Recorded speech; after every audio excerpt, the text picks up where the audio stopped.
47 is just 5 days away, and we are set to bring you all the updated analysis of the big game between the Niners and the Ravens. This is the NFL Goal Line with Nick and Phil. Hello, ladies and gentlemen, and welcome inside a special presentation of the NFL Goal Line. This is a rare sighting. Just once a year, we'll have a special NFL Goal Line presentation.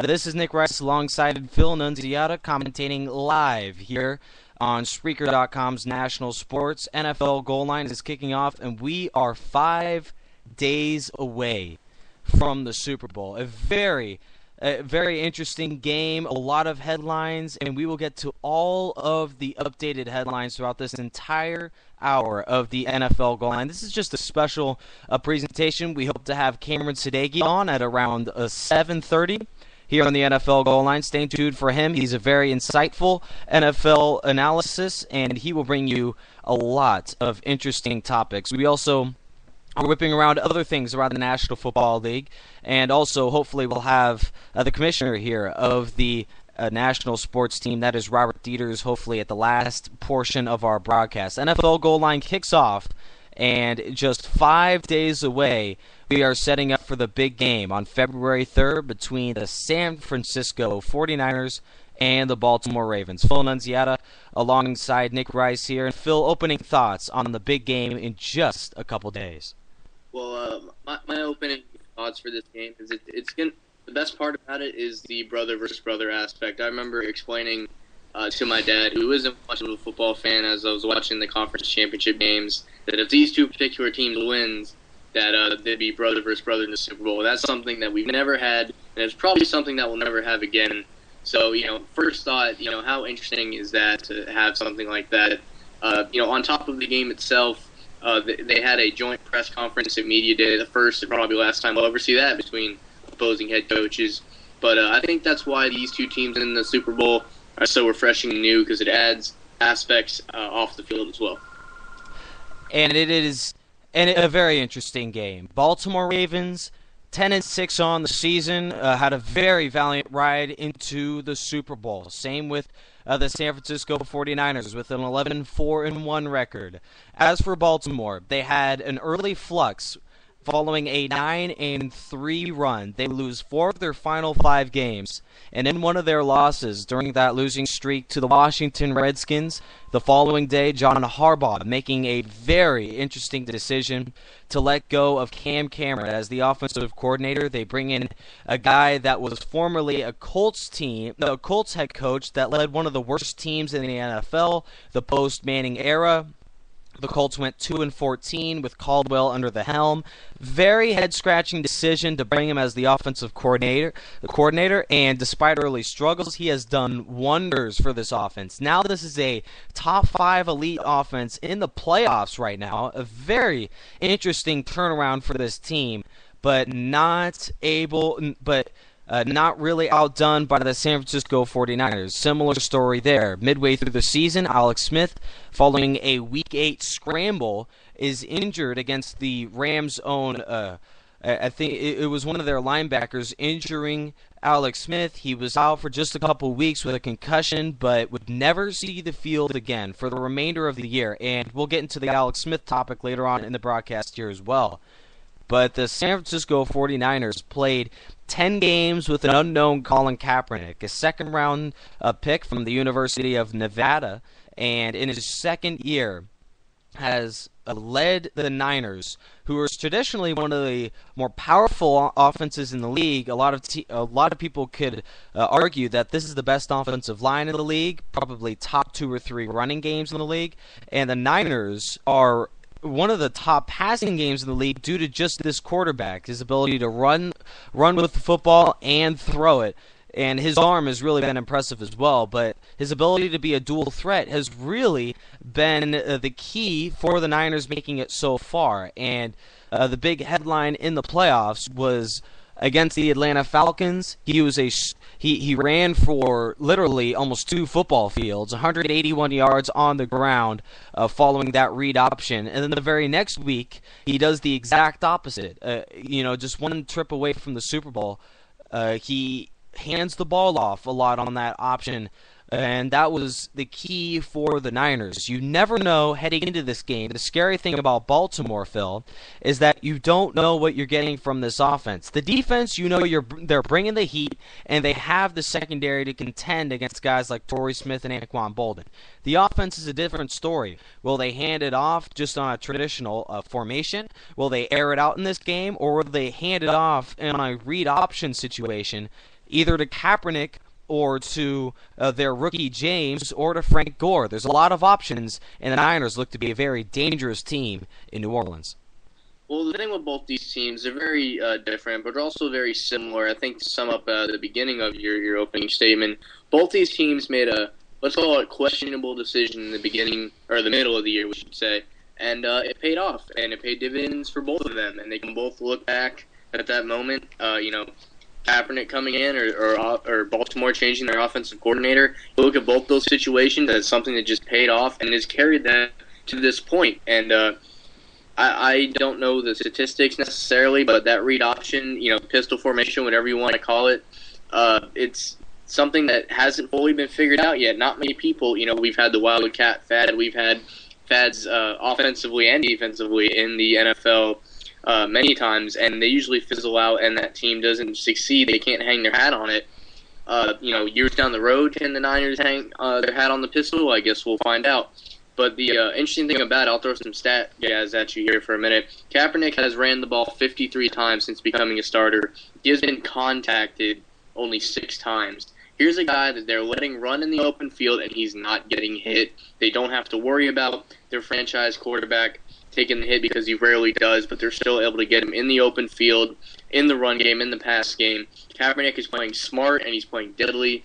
The Ravens have had, an offensive explosion as of late. I always thought to myself, I don't think I've ever voiced this publicly, but I always thought if the Ravens were going to make it to the Super Bowl, they came pretty close last year, they would have to have the offensive playmaker to help Joe Flacco, and I always thought if it was going to happen, it would be in the hands of Anquan Bolden. Now, all of these receivers have been playing great, but I think it's pretty easy to tell that Anquan Bolden has been the most productive. He's playing out of his mind right now, and I always thought that's what the extra little push would need to be, and Anquan is definitely stepping up. Both these teams playing big-time football at the right time, and that's why they're in New Orleans.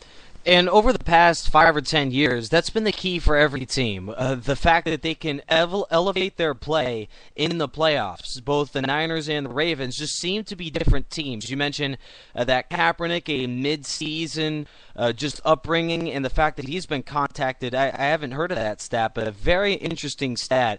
Kaepernick barely touched, and he wasn't touched in that NFC Championship game. I want to make a correction. During the Packers playoff matchup, that was where Kaepernick ran. And during the NFC Championship game, that was where a lot of handoffs were to Frank Gore and a running back that led the team during the championship game in carries and also, in yards and also touchdowns with their backup running back, their rookie for the San Francisco 49ers. That has been very interesting, that they have a two-headed dual threat. And you can add in a third piece, that's Kaepernick.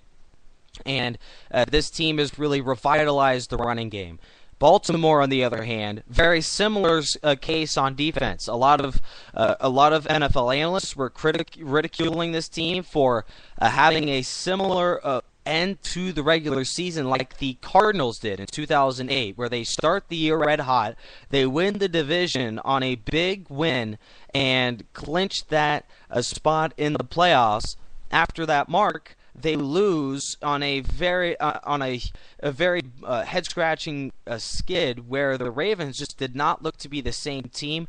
I was also a victim as being a guy that really was not a big fan of this team that was really self-destructing, but they revitalized in the playoffs. And I'm not sure if you've heard this too, Phil, but this team has allowed, and this includes 14 points by Trindon Holiday. This team has only allowed 19 points in each of its 3 games, and the offense has put up nearly 30 points overall in these 3 matchups. And this isn't just playing average teams. This is Baltimore holding the Colts to 7 points, holding the Broncos to 21 points offensively, and the Patriots to 13 points. And also, this team has only allowed 17 points in the second half. That is against Brady, Peyton Manning, and Andrew Luck. Arguably, three of the top 5 or 6 quarterbacks in that conference. A very impressive opening to a team that is just one win away from the Super Bowl.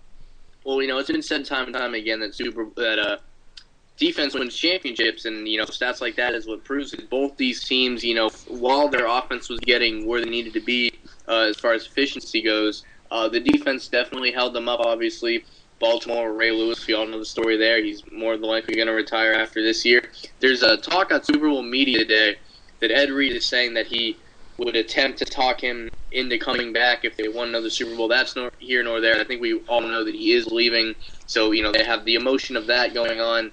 And then the Niners, Patrick Willis, Navarro Bowman, probably the best linebacker tandem in the league. Individually, they're both very good, but they play so well together. They have a great defensive line, and offensive line, really, but the defensive line with the Smith brothers, and their secondary, not necessarily the strong point, but definitely a very capable unit. Carlos Rogers and others in that defense. The Niners definitely have a defense compatible with the Ravens. You might want to give a slight edge to the Ravens just with the whole Ray Lewis situation. But both these teams, obviously, the defense can bring it pretty hard. And on offense, a very similar story as well for the San Francisco 49ers. Not only in the running game, but in the receiving game. Is Michael Crabtree the player to watch today? Is it Randy Moss? Is it Vernon Davis? Delaney Walker? Jim Harbaugh was very high on his backup tight end, calling him a Swiss Army knife. He's an all-purpose tight end that can be a run blocker, that can be a pass blocker, a receiver, it can run with the football. Has been a very impressive tight end for Jim Harbaugh and his squad. But I mentioned in the receiving game, guys like Michael Crabtree, who has completely blossomed under Colin Kaepernick, has been, without a doubt, the main receiver on this team. But also, I want to put my eyes on a guy like Randy Moss. Now, Media Day was today, Tuesday, 5 days before the Super Bowl 47 here. And very interesting comments were put on about Randy Moss and his career in general. Take a listen.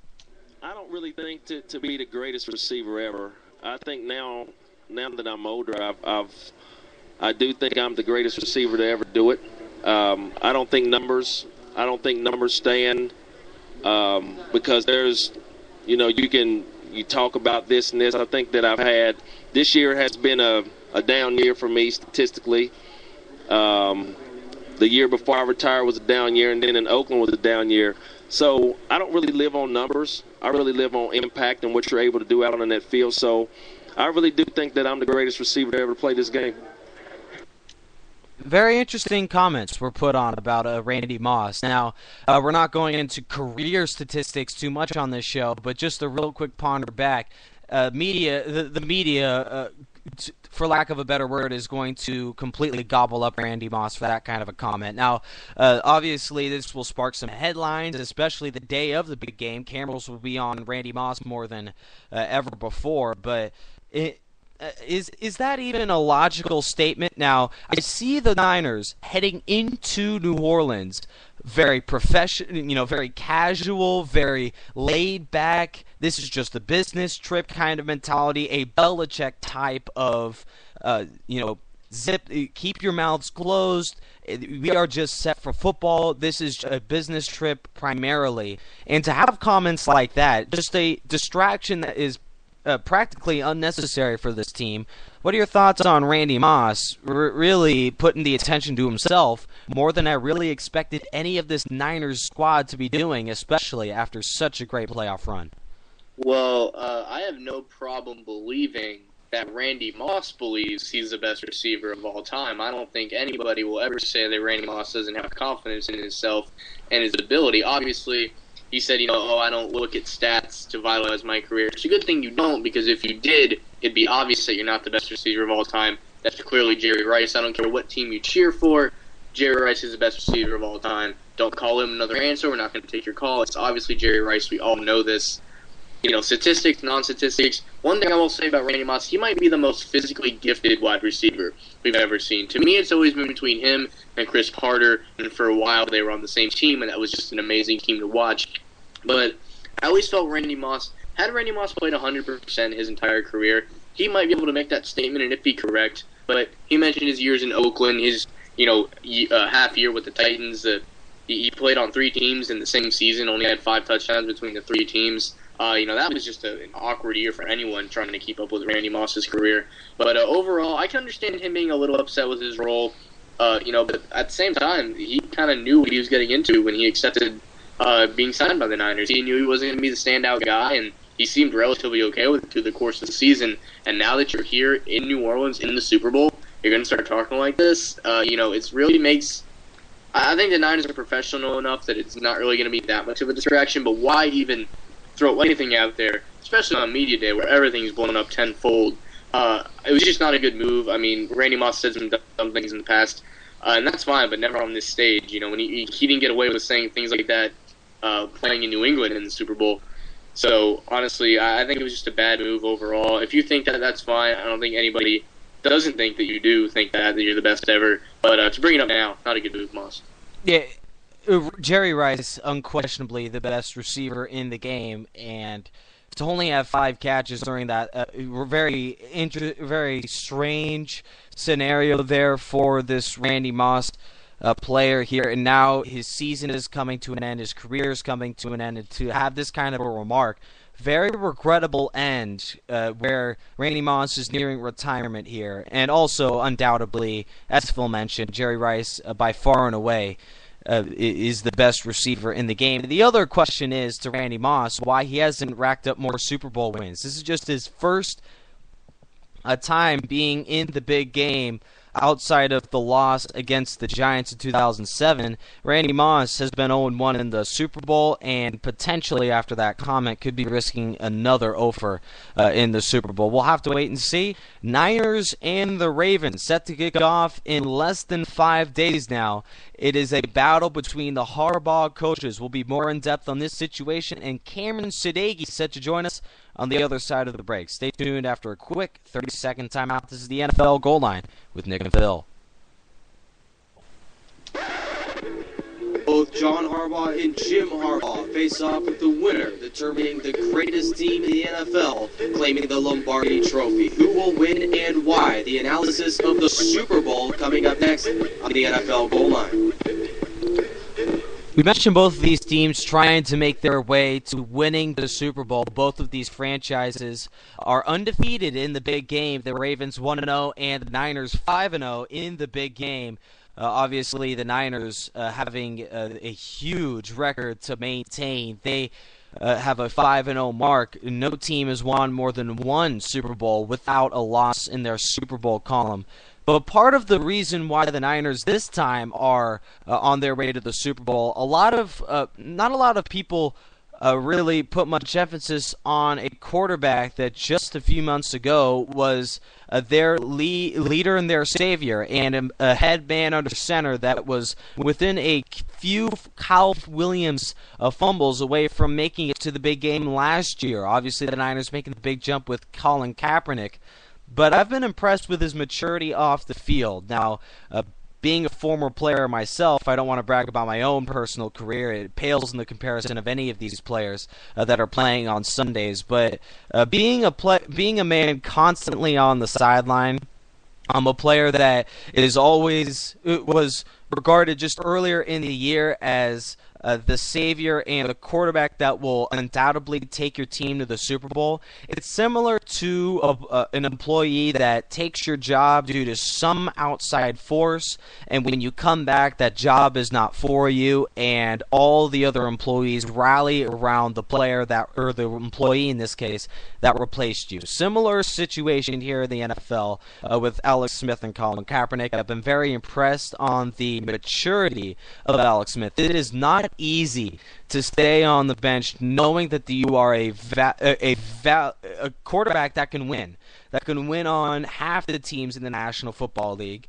And obviously, we have a topic here that Alex Smith is seeking out of town for next year. It is very likely that he will make that move to another NFL franchise, but I've been very impressed, Phil, with his off-the-field maturity and the fact that he's taken so lightly him being replaced. And we're all human. We all know that we all have a little bit of ego inside. I mean, what inside is burning on this guy that has just been replaced so easily, and its team has moved on so quickly without him? Well, for one thing, you could say about Alex Smith, he didn't ride the bench the entire season. The first half of the year, he was, top. I think he was the top quarterback in completion percentages, QB rating, and things of that nature. Here's a guy. He has already said, I was a benefit to this team earlier in the year. I was a part of getting us where we are. You mentioned your own playing days. I can kind of relate to that. I didn't play football in high school, but I do play flag football even now. And even this most recent season, I play center. People know that, center, long snapper. Halfway through the year, we brought a guy on the team. He didn't snap quite as well as me, but he was a bigger weapon in the passing game. So I went from being the snapper all the time to half and half with him, and that didn't affect me because it was towards the greater goal of winning a championship, and that's what I feel Alex Smith is trying to do. He threw touchdowns for this team this year, he won games for this team this year, and if they win a championship, he's still able to, say, hey, I was a part of this, which is kind of what happened with me. Our team went on to win a championship, and, I was still a part of it, and there's no reason for you to not want that for your team, even if you're playing less. As long as you win the championship, which is what they're going for, it shouldn't matter. Shout out to Rise Up, you guys. We did it big this year. And if anyone else has any sob stories or any benching problems that they want to call about, our call-in number is 951-515-4552. Obviously, the goal in football is to win that championship game. And Alex Smith, despite if he does win a ring, you have to feel that he was a huge part of this run to make it to the Super Bowl. A lot of arguments can be made that Kaepernick would have got it done. I mean, you never know. But the point of the matter is Alex Smith has taken this team as much as Kaepernick has to the big game, and he is one win away from having a ring on his finger, a starter or not. And now, next year, regardless of the outcome, Alex Smith, about 99% sure that he will be out of town. The team, if there's any sort of respect in that franchise, and I would be hard-pressed that the Niners would not let go of a guy that has respected this team with his off-the-field maturity. Teams like the Jaguars, maybe the Browns, a team like the Eagles, perhaps, if they can't find a quarterback in the draft. A lot of teams that are quarterback hungry, obviously there are a number of teams that do need a quarterback. But with a guy that's nearing the age of 30, what is the risk for taking Alex Smith that in his first 5 seasons was regarded as a first-round bust, now has revitalized his career with the San Francisco 49ers? Well, to me, that's what makes Alex Smith still a success as far as his 49ers story. He was a part of the resurrection of this team. I mean, Kaepernick didn't play at all last year, and they were about a quarter away from where they are now. So, honestly, it may have took him longer. As you said, most people considered him a bust, a few years into his career. But here's a guy, my pick for him would probably be Jacksonville, because there's a guy that if he can go there and just play consistently, no one's going to come and take his job. Blaine Gabbert obviously isn't going to do it. Chad Henne isn't going to do it. They don't really have any other quarterbacks on that roster. So you bring him to Jacksonville, I think, if you want to talk about being a savior, if he just goes in there and gives them consistent quarterback play, he could be the savior for Jacksonville. And he doesn't have to win a championship to get the fans behind him there. Because they've been dying for a quarterback since, the Mark Brunell days. David Garrard did it a little bit, but I think that'd be the best pick for him. And the thing is, he's not going to ask for superstar money. I mean, you're definitely going to have to open the wallet, but he's not like Joe Flacco looking for Drew Brees money. I think, a young building team could definitely use a veteran quarterback like Alex Smith, and we'll definitely see a lot of teams like that going for him after the Super Bowl's over. We have comments pending in the National Sports Feed box. We have, obviously, the big battle with David Akers and his controversy. We'll get to that later on in the show here on NFL Goal Line. But obviously, this big debate between Alex Smith, where he should go. One quick topic that I want to throw out here, and this is what makes the New York Jets the New York Jets. They don't want anything to do with Alex Smith. This is a team that last year had perhaps one of the most immature quarterbacks in the backfield. He was unable to get more than wildcat snaps. That is Tim Tebow I'm speaking of. And he ran his mouth louder than any other starter in the league. he showed Randy Moss how to show immaturity at the big games, at the big moments. And that all starts with Rex Ryan. We won't get into this topic, but he has really self-destructed this team as much as the GM has. Mike Tannenbaum, I'm speaking of. Obviously, the Alex Smith debate, he'll go to a number of teams. A number of teams would love to have him under center. And Cameron Sadeghi has followed this team for so long. We're glad to have Cameron Sadeghi joining us. We're just dialing the phone now. Hopefully, Cameron will be able to join us here, and he would be well, that's obviously not a sign we'd like to hear. We'll hopefully have Cameron Sadeghi on quite shortly, but until then, we have some comments in the feed board. We like to get to all of our comments here on the National Sports NFL Goal Line. The question is, and this was a big topic last week when David Akers was unable to connect on a 38-yard field goal. In the Super Bowl, the past 4 or 5 years, the big game has come down to what many people would call a big play in the final couple minutes, the big clutch. We'll start this question with Cameron Sadeghi. Obviously, glad that he can join us here. Is David Akers, now the Super Bowl really has been in the past 5 or 6 years, come down to the last minute or two. And outside of Scott Norwood, the game hasn't really come down to a final kick, more like a final touchdown or a final defensive stand. But do you believe that David Akers will be an impact, positive or negative, on this team? And do you believe that he should be the kicker in this big game, in this big moment? Start with this, and I was the guy who put the comments there about Akers, and you know that I believe in Akers, like Skip Bayless does with Tebow. But look, Akers, to me, I still believe, yes, he shanked that chippy in Atlanta. Yes, he's done bad. Yes, he's not been doing well. But you better believe that Akers will still, I think, his veteran experience, he's been in this game before. He's been a Pro Bowl kicker. You've got to go with Akers. I mean, I think, to me, Akers is the one who should be able to do well here in a controlled surface here in New Orleans. So I've got to trust Akers here, and I still believe in Akers. And if he has a good performance, I think you should be apologizing to him on another show. Well, I gotta agree. Being an Eagles fan, David Akers was my kicker for 13 years, and I never once lost trust in him. I don't lose trust in him now. I think if it comes down to a kick in the Super Bowl, I realize the Ravens have a pretty good kicker in their own right, but I'll take David Akers every time. He's in a slump. Kickers get in a slump, but if he drills a 47-yarder to win the game, nobody's going to be talking about the ones he missed earlier in the year.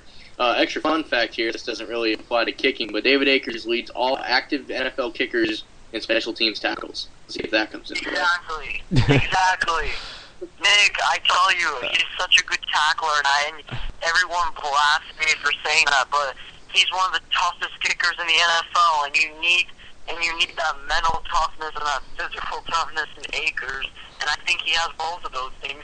I know people say you're crazy, Cameron, but I don't know, it's just something that I think will have a big impact on the game on Sunday. He also studies Brazilian Jiu-Jitsu, but that's neither here nor there. Cameron, the next thing we got to ask you here, do you think, there's been a lot of talk here about the pistol formation. Is it here to stay? Is it just a gadget? We've seen the Wildcats come and go within the same season. There's still a little wrinkle of it here, there every once in a while. But with Colin Kaepernick in here, we saw a small form of that with Tim Tebow. Didn't really explode to a good offense here. This seems like, a custom-made glove for this team. Do you believe that in years to come, I mentioned earlier, the pistol offense is working for them now because no one's really figured it out yet.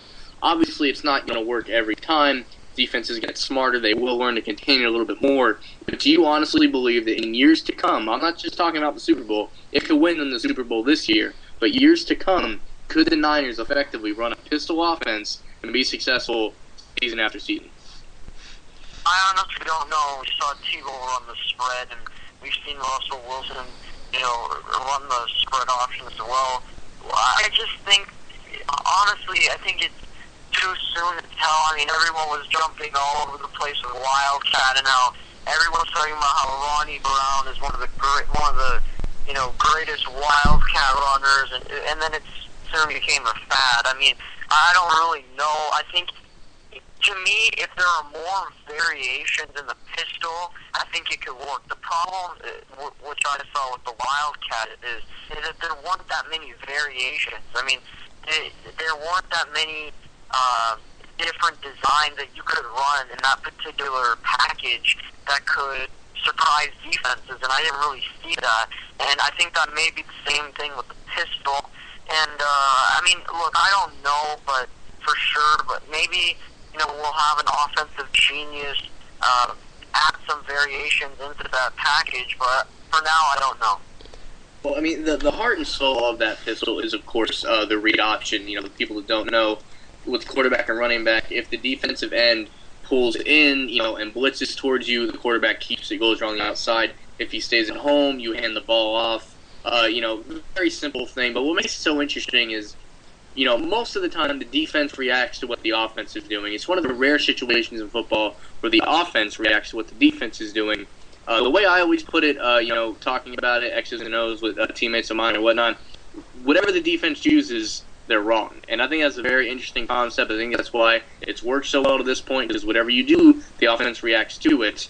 And that's what makes it, a little bit more difficult to deal with, which is why I think, to some degree, it's always going to be, here to stay. Will a whole team be able to just run the pistol and nothing else, read option type of things?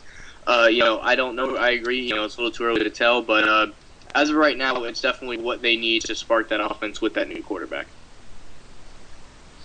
Obviously, Cameron, today we're glad to have him join us here on the NFL Goal Line with Nick Rice and Phil Nunziata. Proud spot. You've been. I would like to give you a round of applause being our best caller here on this show. Enough of the love fest here. The Niners. This is the last time that we'll really get into this. I promise you guys. People listening here. Randy Moss makes some very interesting headlines, obviously off the field. That has been the case over the past few years. He's gone from team to team, perhaps faster than anyone else in this league. The fact that he makes comments about him being the best receiver in the game ever, first of all, I find that absurd, and obviously that's not the case. Statistics or not, Jerry Rice, I mean, you can go to any stat on the board. You can go to you can just watch the film. Jerry Rice is the best receiver in the game. The fact that Randy Moss claims that he's the best receiver in the game today, do you feel that will make an in-game impact not only on the player but on the team, or do you believe this is just an insignificant occurrence that will really blow over during this media day as it continues? I think it's insignificant because, look, I've seen a lot of Randy, especially in New England, following him, and you don't know what he's going to say next. I love Randy because, he's confident, as a player, and yes, he's cocky, and he just runs his mouth at times, and you just wonder, what in the world are you saying, Randy? But, I kind of like his confidence, but, yeah, it's blasphemous what he said. It's going to blow over. Randy, he gets excited in these press conferences on media day, and he just seems to express his mind, and he doesn't really care what anyone else thinks. So I think it's just talk. It's not going to really have an impact whatsoever. And I wouldn't say that what Randy said was look, it's kind of crazy to us, but to him, we have to understand where he's coming from because he's a really confident guy, and he feels like he's been an impact on other teams. But we know the reality is that Jerry Rice is the best route runner, the best pair of hands combo we've ever seen. So, yes, Randy made a crazy statement, but I still love his confidence. Really, real quick, I'll give Phil the floor here in just a second here. I want to agree with what you said there, Cameron. And also, I also want to add on to the fact that you think from an outside perspective that Randy Moss is considered crazy in this instance. But I want to agree with the fact that most of the time, the Monte Te'o situation comes into prime aspects here. Off the field distractions really aren't as big of a deal to a team. Look at New Orleans; so many off the field distractions, still posted up nearly a 500 record with no Drew Brees part of the year, no head coach. off-the-field distractions, as big of a part as it is in this game, and it's huge, NFL players are paid to produce on the field. And outside of quarterback, all we're looking for as far as a team perspective is talent accumulation. And as long as you have talent on the field, Randy Moss, arguably one of the most talented receivers ever to play in the game, I don't really I'm not bashing on Randy Moss making that comment. I don't believe in what he really said, but I do believe in the confidence, and I believe in some case that this could, in fact, motivate his team. Now, this might be in a negative aspect unless Harbaugh turns this around. I believe he can. But this, in a way, the confidence really has been impressive. Well, see, the reason that I agree that it's insignificant is you got to understand, Randy Moss is, he says he's the greatest receiver of all time. At the moment, he's not even the best receiver on his own team because Michael Crabtree's playing, really good football these days. But the thing of it is, a lot of these guys, it's an interesting situation because they grew up watching this guy. Like, a lot of these guys are a good 5-6 years younger than him, and they literally, in high school and while they were in college, grew up on watching Randy Moss in his prime on TV. And to be on a team with him, it's literally like living a dream. So when he's only in there a little bit, I remember seeing a clip, he went deep and the ball was thrown to him. He went nowhere near the ball. He's like triple covered. And, the younger receivers on the sideline are calling for a flag, and Randy even knows it's not a flag. But they idolize the guy so much because they grew up. I mean, his name is a verb. You Moss people. Everybody knows about Randy Moss, and it's a dream come true for a lot of these guys. I don't think it's going to be a distraction because that's the Randy Moss they grew up idolizing, and they probably prefer that he says things like that other than, I'll be in for my 12 snaps a game and just do my part. That's not who Randy Moss is. And if he went out on media day and said that stuff, would any of us have believed him? No, probably not. Obviously, Randy Moss has been a huge part of this team. We'll give Cameron Sadeki the big question of the night. The Super Bowl, Niners and Ravens. Who is the winner and who is the key player to watch? Now, in the past few Super Bowls, the key has been guys you've never heard of. Obviously, the big name was David Tyree, a guy you hear in the big game and never hear again. If there's any player on both sides that will make that kind of a leap in this contest, who do you believe will be that player? And then ultimately, who will win the game? I'm going to go 21-17 Ravens. And I know, look, honestly, and a lot of people may think this is crazy, but I think the better team loses. I think San Francisco ultimately is better than Baltimore, but I just feel that Bernard Pierce and Ray Rice, and I'd say the key player, the X factor, is definitely Bernard Pierce. And I know a lot of people say, I've never heard of that guy. I feel like he's going to wear down San Francisco's linebacking core and defensive line.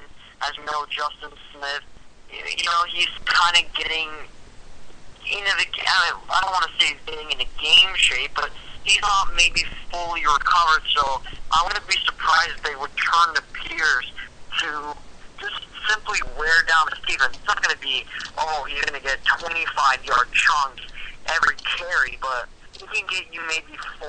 He can get you 5.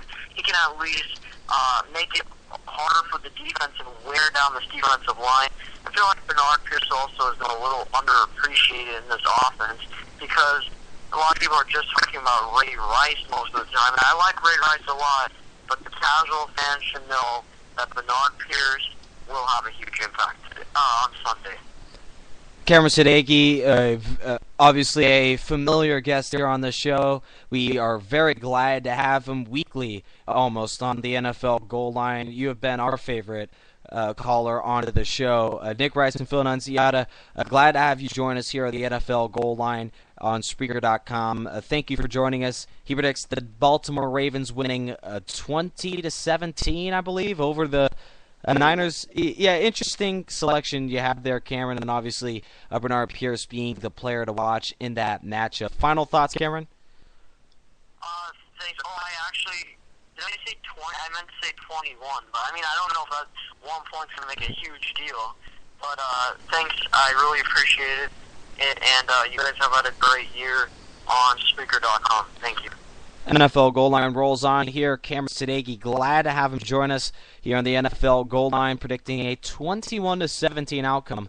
And that would be the over-under, as a matter of fact. The Niners are 4-point favorites over the Ravens in this matchup, and that is the key in this game. Obviously, the Niners look to be the better team, but it's any given Sunday, Phil. We've seen the Ravens battle-tested throughout the entire National Football League, coming up with the big plays at the key moments, and I've really helped this team battle back from injuries. Ladarius Webb out for the year.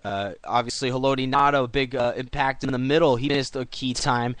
Terrell Suggs finally back for nearing the playoffs. Same with Ray Lewis, back for the playoffs as well. 4 key defenders that have missed serious time, but the Ravens have made do without him. And interesting note here, the Ravens have played better defensively without Ladarius Webb. That shows the kind of impact Ray Lewis has had around this team, and guys like Corey Graham and other players in that secondary. Bernard Pollard comes into mention as well. This defense has really come together in the last few weeks. Yeah, to cap off what Cameron was saying, I think that's a decent recap of what he thinks will happen. Frankly, I hope he's wrong, and I know that he hopes he's wrong because he's a Niners fan. I am pulling for the Niners in this game. As far as the player that I think is going to make an impact, and this is a guy, he's going to make an impact, and you're still not going to know his name. I know any of my friends that are listening to the show are going to roll their eyes because I've been saying this all week, and it is Bruce Miller, the fullback of the San Francisco 49ers, because we talk about the pistol and that read option. The reason it is so successful is he is one of the best blocking fullbacks I have seen since Mike Allstott. This guy seals up blocks like Ziploc bags. He is the reason that everyone works hard. But if you go back and look at the game, Phil, look at number 49, seal those blocks, sends Kaepernick up the right side. The 59-yarder that he had against Green Bay, that was set up from one Bruce Miller blocking the D end off the side. I think he is the key to setting up that running game that everyone is fearful for against the read option. And, no one really gives love to the fullback, so you'd have to go watch the film to see if I'm right or not. But if that running game does the way it's continuing to go from the past few weeks, Bruce Miller's going to have a big role in that. One of the most progressive of fullbacks over the past season has been Bruce Miller, a young fullback that has really come into his own during this past year. NFL Goal Line rolls. The interesting thing about Bruce Miller is in college, he actually never played offense. He was a defensive end in college at the University of Central Florida, led the nation in sacks his senior year.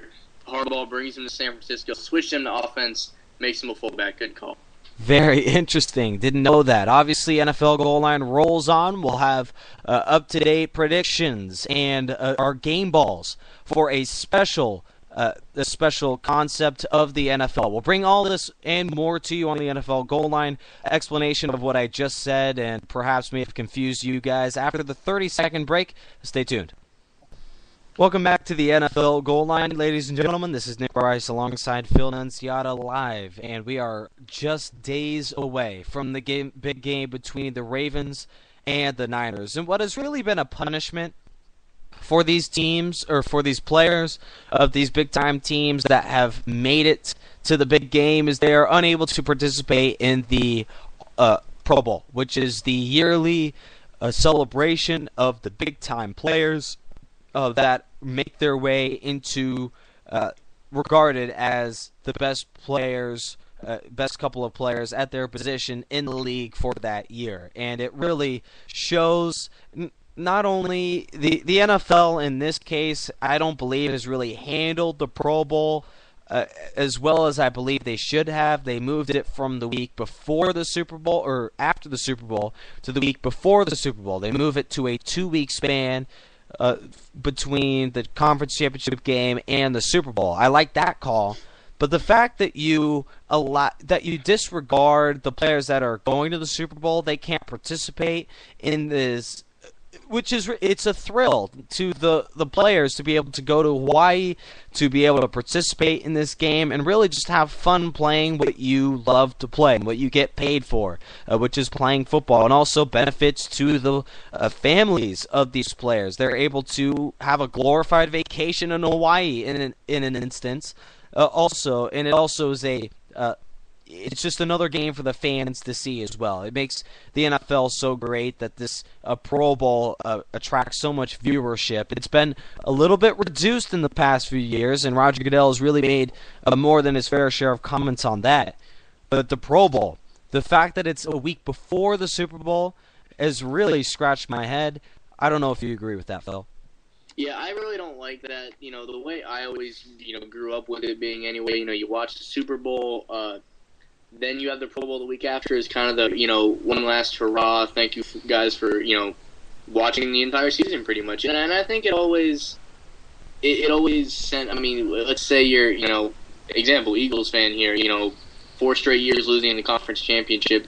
That always stings, but it always lightened the load a little bit when after the Super Bowl's over in a game that you think your team should have been in, that you get to see all those Pro Bowl players have fun in Hawaii. You get to see Brian Westbrook, Donovan McNabb, Terrell Owens, whoever it was at the time, just make some good plays in a game that, they can win or lose. It doesn't really matter. You still cheer for your team's conference most of the time. But it was just fun, and it was a good way to end the season. Switching it, I don't really care for. The thing I do like about it now, though, it gives younger players time to shine, because a lot of these older players go to so many of these that it loses its luster. They got like Kyle Rudolph, Minnesota Vikings tight end, winning the MVP. That's something that's going to stick with him forever. It just shows, Adrian Peterson has won an MVP, Brandon Marshall. Guys with just great talent tend to shine in the Pro Bowl regardless of the level of competition. And, people like to talk about the lack of effort. If they want effort, they need to change some of the rules. You can't blitz in the Pro Bowl. There's just so many interesting things.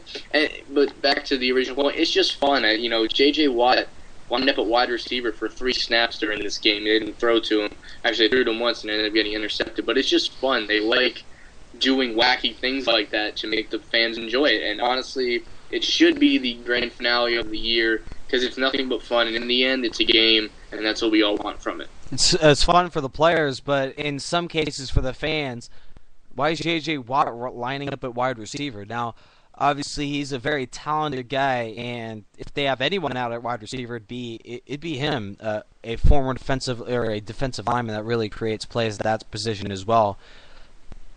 In my instance, I believe the Pro Bowl should be pushed back beyond the Super Bowl for this reason. Now, of course, younger players are elevated to that spot when either older players are hurt or they're playing in the Super Bowl.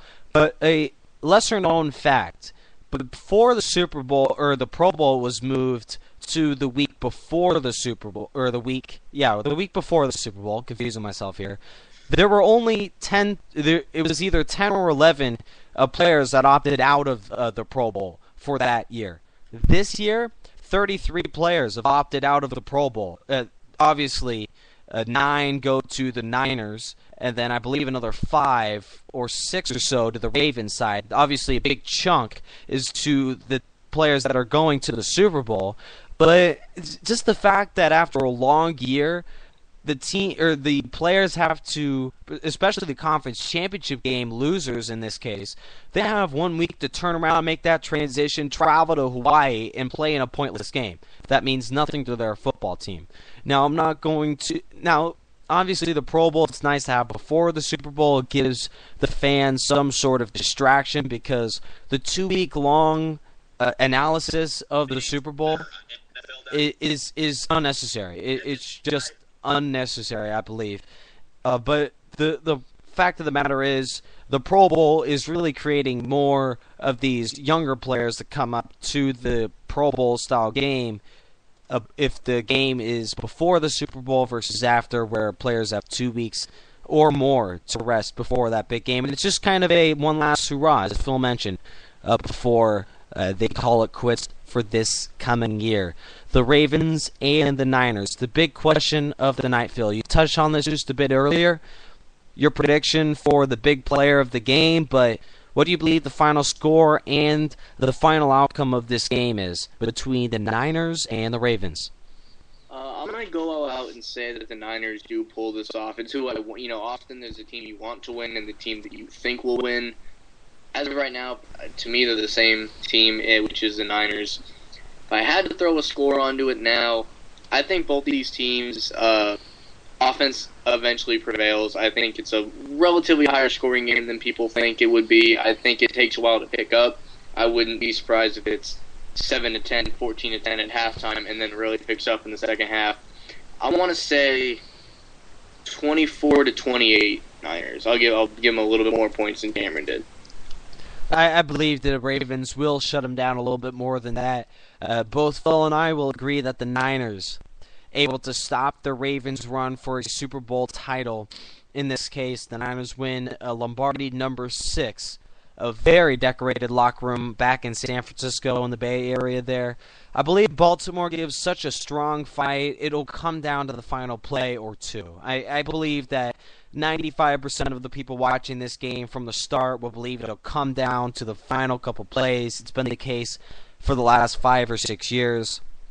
And I just believe that the last possession, I do believe that if I were to have a quarterback drive the ball down the field, it would be a guy like a Joe Flacco, a guy that has really resurrected his career, not only as a quarterback, but as a man. He's really matured, and Ray Lewis, his off-the-field impact has been huge, helping develop this team, really create a level of maturity and a level of confidence into this game. You mentioned the Niners showing their confidence with Randy Moss.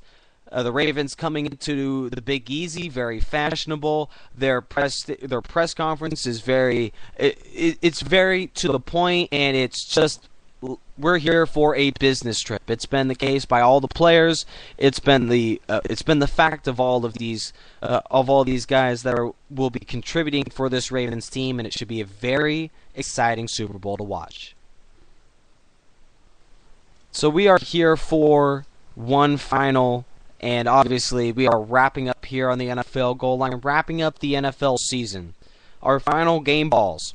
Now we'll give one next week for the Super Bowl, of course. So this is our second to last in this case. Game balls for the Pro Bowl. Now we'll hopefully give you guys a countdown of a little more NFL-oriented concept over more than just this year. We've been behind on countdowns as well. But we'll start off with Phil Nunziata. Game ball for the Pro Bowl. Who do you got? Well, it's easy to give it to the guy that did win the MVP award, but the reason I still give it to Kyle Rudolph is very seldom in a Pro Bowl when you have all these flashy wide receivers. Does a tight end even get enough looks to make a decent point for this? A lot of people think Russell Wilson should have won this MVP, throwing 3 touchdowns. But, he played enough of the game that is probably what should have been expected of him. But Kyle Rudolph, 144 receiving yards and 2 touchdowns by way of NFC scoring 62 points in this game. I thought I was watching arena football for a little while. But you got to give it to Kyle Rudolph. Tight ends don't normally get that many looks, especially in a game where you don't have a lot of practice with these guys. He just caught a lot of passes. I think he got between 7 and 9 passes. I don't remember exactly which one. But for a tight end to get that much production, I got to give it to him there. I'm going to stick with Seattle for my game ball, going with the quarterback for the Seattle Seahawks, Russell Wilson. A third of his completions were touchdowns. How nice is that? And he also had 3 TDs on the day. Very, very impressive production from Russell Wilson. Out of a very quick caller, this is Robert Dieters, the commissioner of the national sports radio station. Obviously, we're having a ringtone right now, but Robert Dieters hopefully can join us here in just a second, and we will break down one final thought of the Super Bowl. Robert Dieters, very glad you can join us, and we're wrapping up here on the NFL goal line. We'll give you one final thought here on the Super Bowl, but just to open up, who do you believe will be the impact performer to watch in this game? It's the Niners and the Ravens. Winner claims that very elusive Lombardi trophy. For each team, impact performers, I would say Vernon Davis. He only had 1 catch his first playoff game, and he came back, and Colin Kaepernick and Vernon Davis have made a connection ever since they won the NFC Championship. I think this will go along in the Super Bowl against the Ravens. Now, Ray Lewis, of course, is going to be your impact performer for the Ravens because he got an inspiration. Like, this is last year. And a lot of people are saying Ray Lewis won't go down with a loss in the Super Bowl. So, in my opinion, it's going to be 2 good impact performers for each side, and Colin Kaepernick's also going to be a big one, making the throws and not messing up. You're a huge Niners fan, Robert, and obviously you know a lot about both of these teams, but we ask for your unbiased opinion here, Robert. Niners, Ravens, who do you got? What's the final score? You know my answer. The Niners, dude. The Niners are my favorite team. They're the team that's going to win the Super Bowl. We're on the quest for 6. We're 5-0 in the Super Bowl. We're going to go 6-0, baby. Quest for 6. And then the biggest thing in SF, there have been riots. Everyone's going crazy. Super Bowl Sunday, everything's going to go down. Obviously, the Niners are 3-1 on the show. Have been the favorite to win the Super Bowl. Final thoughts, Robert, wrapping up here on the NFL goal line between the Niners and the Ravens. It's been a strict Super Bowl preview of these two teams. Super Bowl 47, obviously a lot of headlines this week. We can go from both squads, both of these teams making their mark in the headline department for this league. What's been your final thought on these two matchups and what most people should expect on Super Bowl Sunday? Even though it's such a good game, I think this game could be won by 3, in my opinion. I wouldn't know the exact score because I think it could be, I would say maybe a 13-10 game. I don't think there's going to be a lot of touchdowns in this game. Joe Flacco's been pretty hot for this team. Ray Lewis on the defensive side. You have Colin Kaepernick on the offensive side, Vernon Davis for the Niners, and you have Patrick Willis and Earl Bowman. So, there's going to be a lot of good impact performing players this year. So, I say to the Niners, this is going to be a good Super Bowl. Can't wait to watch it and enjoy it with my friends. All right, we have a quick moment here. Obviously, it's going to be a kickback, get all of your friends together and watch perhaps one of the best games we've ever seen kind of scenario here. But the fact that this game might be somewhat adjusted by Randy Moss's comments, I don't know if you heard, but Randy Moss claiming himself as the best receiver of all time. What are your thoughts on that comment that he made? A very confident team in the Niners making a bonehead decision in my mind. What are your thoughts, and do you believe that will impact the game on Sunday for this Niner team? He's not the best wide receiver in this league, but he was years ago. It's just not now. It's just, I know what I said on NFL, he's an impact performer. That didn't happen, but, the guy's still a good wide receiver. He's not the best, but, he's a pretty average guy, and, he can make plays when he has the opportunity to. Obviously, Robert Dieter's the commissioner of the national sports radio station here on Spreaker.com. Glad you can join us. Predicts that the Niners will win over the Ravens. I know you have a busy night, Robert, but we're obviously glad you can join us. And obviously, you've been a very tremendous listen. Robert, glad you can join us. All right, thank you. Go Niners. Niners and the Ravens. Winner claiming the Lombardi Trophy and keeping their undefeated Super Bowl streak alive. The Niners have won 5 straight. The Ravens winning in 2000 on a Super Bowl 35 victory. It's the Niners and the Ravens. NFL goal line will close down here in just a few moments. Obviously, it's been a very exciting year. NFL goal line has been through all of the ups and downs of the National Football League. The Ravens coming in here following a 5-game skid to get into the postseason. They fire their offensive coordinator, and here comes a Jim Caldwell as the offensive coordinator. They keep with their offense. They restructure that offensive line, and they are 1 win away from a Lombardi Trophy. Very similar situation with the Niners. They switch a quarterback midway through the year. Alex Smith perhaps out the door following this season, but they are 1 win away from the Super Bowl in that conference as well. These two teams, led by the Harbaughs, just 1 win away from the Lombardi Trophy. Thank you guys for listening the entire season on the NFL goal line. We are just 1 week away from determining the greatest team in the NFL this season. It's the Niners and the Ravens. I could not recap this anymore.